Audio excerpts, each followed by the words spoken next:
আল্লাহ তাআলা কোরআনুল কারীমের মধ্যে বলেন, ইয়ালামু খাইনাতাল আয়ুন ওয়া মা তুখফিস সুদূর।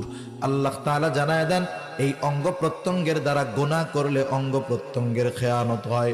কেউ যখন হাত দিয়ে গুনাহ করে হাতের খেয়ানত হয়, পা দিয়ে গুনাহ করলে পায়ের খেয়ানত হয়, চোখ দিয়ে গুনাহ করলে চোখের খেয়ানত হয়, জবান দিয়ে গুনাহ করলে জবানের খেয়ানত হয়। আল্লাহ তাআলা দুইটা বিষয়, একটা হলো অভ্যন্তরীণ আর একটা হলো দৃশ্যমান, দুইটা বিষয়ের উপমা দিয়ে বলেন, ইয়ালামু খাইনাতাল আয়ুন ওয়া মা তুখফিস সুদূর। আল্লাহ তাআলা বলেন, তিনি জানেন তোমরা চোখের কি খেয়ানত করো আর অন্তরের কি খেয়ানত করো, তথা অন্তরে কি লুকায় রাখো।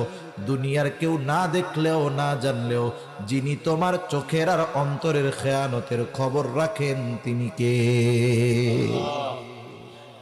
এই কয়েকটা বিষয় যদি সামনে রেখে আমরা আগাতে পারি, যে আমি হয়তো রাতের বেলা একা মোবাইলের মধ্যে সিনেমা দেখতেছি, নাটক দেখতেছি, দুনিয়ার কেউ দেখতেছে না, দেখেন কে? এই যে দেখার দ্বারা কিসের খেয়ানত হইল জোরে কন? গান শুনলাম ইয়ারফোন লাগায়া, পাশের কেউ শোনে না, কিন্তু কিসের খেয়ানত হইল জোরে বলেন?